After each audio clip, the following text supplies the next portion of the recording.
আজকে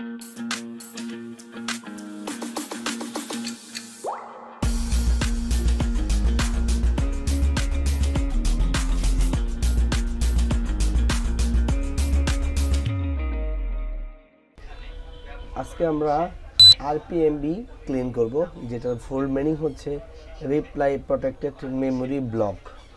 এই RPMB এটা কাউন্টার আইডি রিমুভ করব। তো কিভাবে রিমুভ করব সেটা একদম শুরু থেকে শেষ পর্যন্ত দেখাবো। ভিডিওর একদম শুরু থেকে শেষ পর্যন্ত আপনারা থাকবেন। তো এটার ম্যানুফ্যাকচারার আইডি হচ্ছে স্যামসাং, প্রোডাক্ট নেম হচ্ছে এটা, আর এটা হচ্ছে RPMB সাইজ 4MB, যেটা হচ্ছে কাউন্টার আইডি হচ্ছে 29715।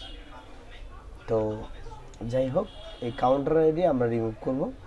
তো এই জায়গায় RPMB কাউন্টার আইডি রিমুভের কিছু অপশন অ্যাড হয়েছে আপডেট টুলে। সেটা হচ্ছে সমিতে QC 400 সিরিজের যে সিপিইউগুলো আছে সেগুলো শুধুমাত্র রিডমি। এই সিপিইউ যে eMMC-গুলো আছে কিংবা প্রোগ্রামিং আছে এগুলো হচ্ছে RPMB ক্লিন দিছে। এবং এই জায়গায় ভিভো দিছে 400 সিরিজ এবং হচ্ছে শুধুমাত্র ওয়েলকাম সিপিইউ এবং B9 Pro এই দুইটা মডেল সাপোর্ট দিছে। এবং অপ্পো হচ্ছে A3s, রিয়েলমি 2 এবং কাস্টম কি দিছে। তো যাই হোক, এই আমাদের যে eMMC-টা লাগানো আছে এই সাপোর্টের সাথে মিল নেই, আমাদের eMMC-টা অনেক আপডেট। এই জন্য যেটা করব আমরা হচ্ছে অন্য একটা টেকনিকে এই RPMB-টা ক্লিন করব। তো এই কাউন্টার আইডিটা রিমুভ করার জন্য আমাদেরকে প্রথমে যে কাজটা করা লাগবে সেটা হলো এই প্রোগ্রামিং আইসি থেকে আমরা একটা ফার্মওয়্যার রিড করব, যেটার নাম হচ্ছে FFU। আর এটা হচ্ছে রিড ফার্মওয়্যার FW যে অপশনটা আছে এই জায়গা থেকে আমরা রিড করব প্রথমে। তো এই জায়গায় দেখতেছেন মুভিনেন যে ফার্মওয়্যারটা সেটা রিড হচ্ছে, আর এই ফার্মওয়্যারটার মূলত নাম হচ্ছে FFU। তো এটা আমরা রিড করতেছি, আমি বারবার বলতেছি যে এটা আমরা রিড করতেছি হচ্ছে যে অপশন থেকে, সেটা হচ্ছে রিড ফার্মওয়্যার FW এই অপশন থেকে।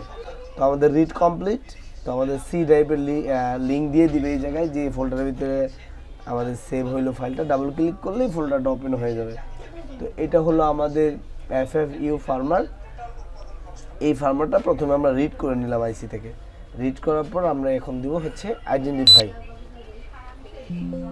তো এই জায়গায় আবার আইডেন্টিফাই দিব, যেহেতু আইডেন্টিফাই টোটালি আসে নাই, EXC রিড করতে পারে নাই, এই জন্য আবার আইডেন্টিফাই দিলাম। দেওয়ার পরে এবার টোটাল ইনফরমেশন চলে আসছে এই জায়গায়।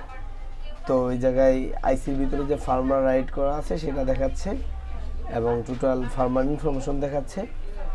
তো এটা কোনো মূল বিষয় না, মূল বিষয় হলো আমরা কিভাবে কাউন্টার আইডি রিমুভ করব কিংবা ক্লিন করব। তো এখন যেটা করব আমরা সেটা হলো যে FFU ফার্মওয়্যারটা রিড করলাম এটাকে রাইট করে দিব।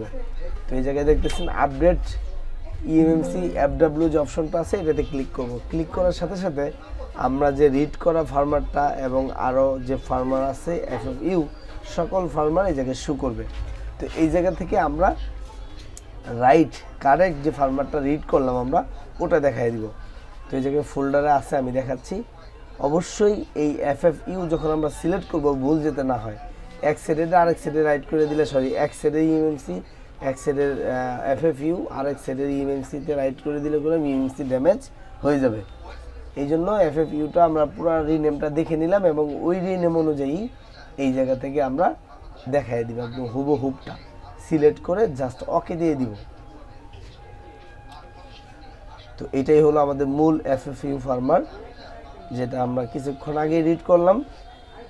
তো এটাকে সিলেক্ট করে জাস্ট ওকে দিয়ে দিব এবং এই জায়গায় ওয়ার্নিং দিবে যে আমরা এই ফার্মওয়্যারটা রাইট করলে আমাদের eMMC-টা টোটাল ইরোজ হয়ে যাবে, মানে টোটাল ভিতরে ফার্মওয়্যার ডিলিট হয়ে যাবে। হোক, আমরা হচ্ছে কাউন্টার আইডি রিমুভের জন্য ফার্মওয়্যার ডিলিট হইলে আমরা পর আবার রাইট করে নিব, সমস্যা নাই, কিন্তু আমাদের কাউন্টার আইডি রিমুভ করাই লাগবে। যেহেতু এই পুরো ভিডিওটাই হচ্ছে কিভাবে RPMB reply protected memory block এইটার হচ্ছে কাউন্টার আইডি আমরা রিমুভ করব কিভাবে সেটাই দেখানো হচ্ছে। তো আমরা যে ফার্মওয়্যারটা রিড করলাম এটাগুলো এখন রাইড হচ্ছে। অল্প সময়ের ভিতরে রিড হইলেও এই ফার্মওয়্যারটা রাইড হইতে বেশ কিছুক্ষণ সময় নেয়। যতক্ষণ না মুভিনেন ফার্মওয়্যারটা রাইড হচ্ছে ততক্ষণ পর্যন্ত আমরা ওয়েট করব। তারপর দেখব যে আমাদের কাউন্টার আইডি রিমুভ হয় কি হয় নাই।